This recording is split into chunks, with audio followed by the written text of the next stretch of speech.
Mummy ഇന്നെന്തോ ഉണ്ടാക്കുന്നേ? നമ്മുടെ മോര് കറി ഉണ്ടാക്കാന്ന്. അതെ, മോരെടുത്ത് മോര് നല്ലപോലെ ഒന്ന് ബീറ്റ് ചെയ്യണേ.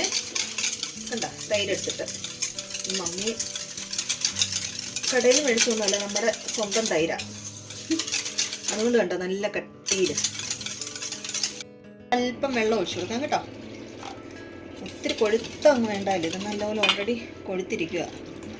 അതെ, ഞാൻ ഒരു ഗ്ലാസ് വെള്ളം അതിനകത്ത് ഒഴിച്ചു കൊടുത്തിട്ടുണ്ടേ. ഇനി നമുക്ക് ഒന്നുകൂടെ ഒന്ന് അടിച്ചെടുക്കാം. ഇതിനകത്തോട്ട് നമുക്ക് അല്പം മഞ്ഞൾപ്പൊടി ചേർത്ത് കൊടുക്കാമേ, മഞ്ഞൾ കേട്ടോ. നീ ഇതൊക്കെ പഠിച്ചിരിക്കണം അപ്പുമോനെ കേട്ടോ. ഇനി ഒരല്പം ജീരകപ്പൊടിയും കൂടെ ചേർത്ത് കൊടുത്തു കണ്ടോ. എന്നിട്ട് എന്ത് ചെയ്യണം, നമ്മൾ വീണ്ടും നല്ലപോലെ ഇളക്കി അങ്ങ് വെക്കണം. ആ ഓക്കെ, കട്ട്. ഇനി നമുക്ക് കറി എങ്ങനെ വെക്കുന്നതെന്ന് നോക്കാം കേട്ടോ. ചട്ടി വെച്ചു, ചട്ടി ചൂടാവട്ടെ.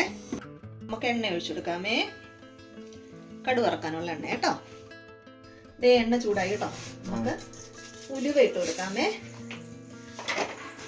ഉലുവ എന്ന് ടപ്പേന്നായി വരുമ്പം നമ്മുടെ കടുകിനെ ഇട്ട് കൊടുക്കാമേ.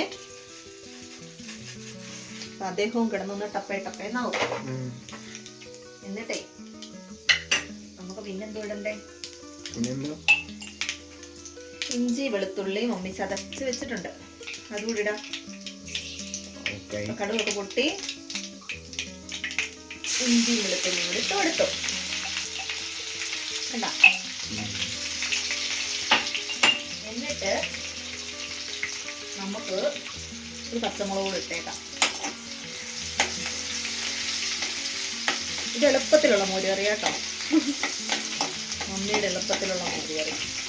ഈ പറയത്തില്ല, മമ്മി എളുപ്പത്തിൽ എന്തെങ്കിലും വെച്ച് കഴിഞ്ഞാൽ നല്ല രുചിയാണ് കേട്ടോ.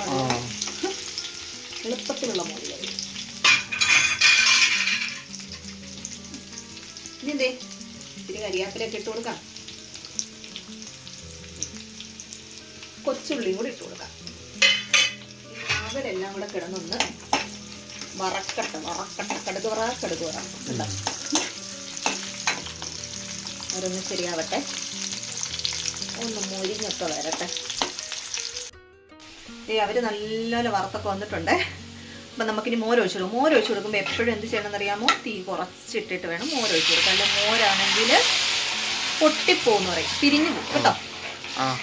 നീ കണ്ടോ, നല്ലപോലെ തീ കുറച്ചിടണം കേട്ടോ. എന്നിട്ടുണ്ടല്ലോ ഇതിനെ ഞാൻ ഇങ്ങനെ ഇളക്കിക്കൊണ്ടേയിരിക്കുക. ഇളക്കിയിരിക്കണം, അല്ലെങ്കിൽ അത് കയറി പിരിഞ്ഞു പോകും. ഇനി നമുക്കേ ഇച്ചിരി ഉപ്പിട്ട് കൊടുക്കാം കേട്ടോ. ആവശ്യത്തിന് ഉപ്പ് ഇട്ട് ഇളക്കണം. എന്നിട്ട് ഉപ്പ് ഇട്ടിട്ടുണ്ട്. എന്നിട്ട് ഇതിനെ ഇളക്കിക്കൊണ്ടിരിക്കണം. നീര് പൊട്ടിപ്പോയാൽ തീർന്നു. ഇങ്ങനെ നന്നായിട്ട് ഇളക്കി മോരെന്താ ചെയ്യണമെന്ന് അറിയാമോ? നല്ലപോലെ ഒന്ന് ചൂടാവും ചെയ്ത് തിളപ്പിക്കരുത്. അതിന് നമ്മളിങ്ങനെ ഇളക്കിക്കൊണ്ടിരിക്കുന്നത് കണ്ടോ. അപ്പോൾ ഇത് ചൂടായി വരട്ടെ. ഇനി നമുക്ക് ഇച്ചിരി മുളക് പൊടി ഇതിന് മുകളിൽ ഇട്ട് കൊടുക്കാമേ. നന്നായിട്ട് മോര് ചൂടായിട്ടുണ്ട് കേട്ടോ, മണം വന്നില്ലേ? ഈ മോര് കണ്ട് നമ്മുടെ മുളക് പൊടി കൂടി ഇട്ടിട്ട് നമുക്ക് ഗ്യാസ് ഓഫ് ചെയ്യാം കേട്ടോ. ഈ മോരിനെ എന്തോ വേറെയും പറയുമല്ലോ, എന്തോ പുളിശ്ശേരി എന്നൊക്കെ. നമ്മുടെ അവിടെയൊക്കെ മോര് കറി എന്ന് തന്നെയാണ് പറയുന്നത്, പക്ഷെ ചിലരെല്ലാം പുളിശ്ശേരി എന്നാണ് പറയുന്നത് കേട്ടോ. അപ്പം എന്തേ നമ്മുടെ മോര് കറി റെഡി ആയിട്ടുണ്ട് കണ്ടോ. ഇത് നന്നായിട്ട് ചൂടായെന്നൊക്കെ ഉള്ളതിൻ്റെ സിമ്പിളാണ്. ഈ നമ്മൾ അടിയിലിട്ട് വറുത്ത സാധനങ്ങളെല്ലാം മണ്ടയ്ക്ക് വന്നുണ്ട് ഇപ്പോൾ നന്നായിട്ട്. ഇതാണ് അതിൻ്റെ സിഗ്നൽ വന്നു എന്നുള്ളത് കണ്ടോ. ഇനി ഇതിനെ നമുക്ക് അടുപ്പത്തുനിന്ന് വാങ്ങി തണുത്ത സ്ഥലത്തോട്ട് വെക്കണം. എന്നിട്ട് നമുക്കൊന്ന് ഇളക്കി കൊടുത്തിട്ട് തവിയൊക്കെ മാറ്റി വെക്കണം. എന്നിട്ട് വേറൊരു പാത്രത്തിലോട്ട് എടുത്ത് വെക്കുന്നതാണ് വളരെ ബുദ്ധി കണ്ടോ. അപ്പം മമ്മിയുടെ മോര് കറി റെഡി ആയിട്ടുണ്ട്. മണം വന്നോ മോരിൻ്റെ? എണ്ണയൊക്കെ തെളിഞ്ഞു വന്നു. ദേ നമ്മുടെ മോര് കറി ഉണ്ടോ. അപ്പം എല്ലാവരും ഞങ്ങളുടെ ചാനൽ സബ്സ്ക്രൈബ് ചെയ്യണേ, പിന്നെ ഷെയർ ചെയ്യണം, ലൈക്ക് ചെയ്യണം, കമൻറ്റ് ചെയ്യണം കേട്ടോ. ഇത് എളുപ്പത്തിൽ ഉണ്ടാക്കാവുന്ന ഒരു മോര് കറിയാണ് കേട്ടോ.